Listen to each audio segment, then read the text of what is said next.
बड़ी खबर सामने आ रही है। यूपी उपचुनाव से जुड़ी हुई ये बड़ी खबर है। बीजेपी के साथ आरएसएस कार्यकर्ता चुनाव प्रचार करते हुए नजर आएंगे। सीएम योगी और संघ के सह सर कार्यवाह के बीच बैठक हुई है। लखनऊ में आरएसएस और बीजेपी के समन्वय को लेकर यह बैठक हुई है। सीएम की अरुण कुमार के साथ चुनावी मुद्दों पर कई घंटों तक चर्चा हुई है। आगामी चुनाव को लेकर बीजेपी और आरएसएस का एक साथ प्रचार अब नजर आने वाला है। यूपी उपचुनाव को लेकर के बीजेपी लगातार तैयारियां कर रही है। ग्राउंड स्तर पर काम किया जा रहा है। ऐसे में अब बीजेपी के साथ आरएसएस कार्यकर्ता भी चुनाव प्रचार करने वाले हैं, ये भी जानकारी है। आरएसएस कार्यकर्ता भी नजर आएंगे प्रचार के दौरान ही। इस खबर पर अनूप श्रीवास्तव हमारे साथ जुड़ चुके हैं। अनूप, हमें पूरी जानकारी देंगे अच्छे से अनूप, क्योंकि उत्तर प्रदेश की राजनीति को आप बखूबी अच्छे से समझते हैं। बीजेपी और आरएसएस इन दिनों लगातार चर्चा में रही। लोकसभा चुनाव के परिणाम सामने आने के बाद कुछ ना कुछ दोनों के बीच अनाबन यहाँ पे दिख रही थी, नजर आ रही थी, तनातनी चल रही थी, लेकिन अब दोनों एक साथ उपचुनाव में नजर आने वाले हैं। जी हाँ, कल की मीटिंग की सोनिका ये सबसे बड़ी खबर है कि जो उत्तर प्रदेश में आगामी दिनों में विधानसभा के उपचुनाव होने वाले हैं। इस उपचुनाव में आरएसएस बीजेपी से कंधा मिलाकर मुकाबला करेगा विपक्ष का। आरएसएस के कार्यकर्ता घर घर जाएंगे और वोटरों को जो है अपनी बात बताएंगे और बीजेपी का समर्थन करेंगे। तो ये एक बड़ा फैसला है आरएसएस और बीजेपी के रिश्तों को देखते हुए। जैसा कि पिछले लोकसभा चुनाव में आरएसएस ने दूरी बना ली थी और उसका खामियाजा बीजेपी को भुगतना पड़ा था।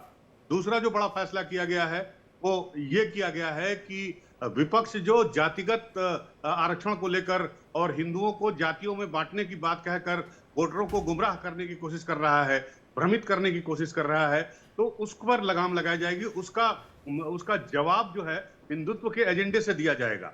तो ये एक बड़ा फैसला हुआ है। और तीसरा जो सबसे बड़ा फैसला हुआ है, तीसरा फैसला वो ये हुआ है कि जो बीजेपी के कार्यकर्ता है और जो कहीं नहीं है, किसी पद पर नहीं है, उनको समायोजित किया जाएगा। उनको समायोजित करने का मतलब कि जो निगम है, कारपोरेशंस हैं, उसमें जो है उनको समायोजित किया जाएगा और उसमें बाहर से आए लोगों को स्थान पहले नहीं दिया जाएगा। पहले बीजेपी के जो पुराने कार्यकर्ता है, संघ के जो कार्यकर्ता है जो अब बीजेपी से जुड़ गए हैं, उनको समायोजित किया जाएगा। इसकी एक लिस्ट भी तैयार की गई थी और इसके पहले ये लिस्ट तैयार हुई थी, लेकिन उस पर संघ को थोड़ी आपत्ति थी क्योंकि उसमें कुछ नाम बाहर से थे।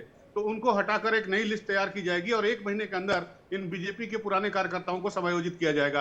तो कुल मिलाकर बीजेपी ने तैयारी शुरू कर दी है चुनाव की। और इस बार भी जो चुनाव होगा वो मंडल और कमंडल के बीच में होगा, यानी हिंदुत्व के मुद्दे पर बीजेपी रहेगी, लोगों को एकजुट करने की कोशिश करेगी।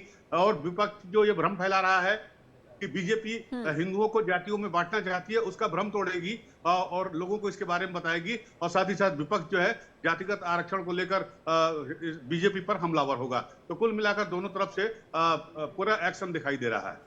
यानी कि इतना समझ में आ पा रहा, और ये कहना बिल्कुल गलत नहीं होगा आपकी, बीजेपी को लेकर के जिस तरह की बातें उत्तर प्रदेश में हो रही थी, जो भी चूक नजर आ रही थी कहीं ना कहीं उत्तर प्रदेश में, उससे दूर करने का काम अब यहाँ पे आरएसएस ही इस पूरी कमान को संभालने वाली है, क्योंकि अब आरएसएस अब बीजेपी के साथ ही चुनाव प्रचार करने वाली है। अनूप, क्या इसको लेकर के जो दूसरी पार्टियां हैं वहां पर खासतौर से समाजवादी पार्टी जो लगातार अब मजबूत नजर आ रही है, उनकी ओर से कोई रिएक्शन है क्या?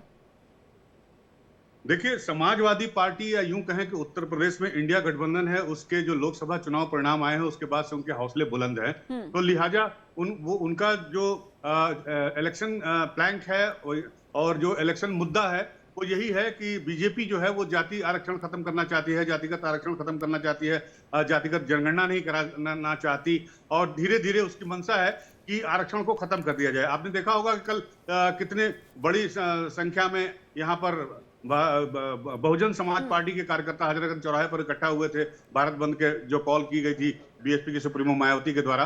तो उसमें काफी समर्थन दिया बीजेपी ने, इंडिया गठबंधन ने उसको अपना खुलकर समर्थन दिया। तो बीजेपी इस विपक्ष जो है इस मुद्दे को छोड़ना नहीं चाहता, क्योंकि उसे लगता है कि इसी मुद्दे पर उसे जो है आगामी चुनाव में बीजेपी को धूल चटाने का मौका मिल जाएगा।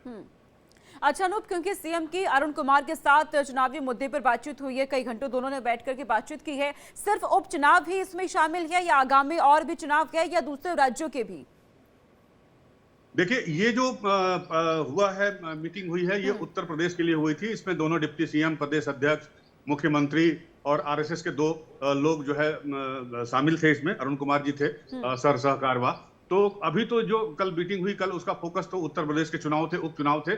लेकिन जो ये बड़ी बात निकलकर सामने आई है कि आरएसएस अब बीजेपी के साथ चुनाव प्रचार में कंधे से कंधा मिलाकर चलेगा, तो इसका मतलब कि अब आरएसएस और बीजेपी का जो राष्ट्रीय स्तर पर जो दूरी दिखाई दे रही थी या समझ में आ रही थी या जो संकेत मिल रहे थे, वो भी खत्म होने के आसार है। और मुझे लगता है कि जो 2 चुनाव अभी घोषित किए गए हैं 2 स्टेट में, चाहे वो जम्मू कश्मीर हो या फिर हरियाणा हो, तो आरएसएस इन चुनावों में भी जो है वो बीजेपी के साथ जो है यानी कि चुनाव मैदान में बीजेपी उतरेगी। आरएसएस का मनमुटाव अब दूर होता नजर आ रहा है, दोनों एक साथ चलने वाली है।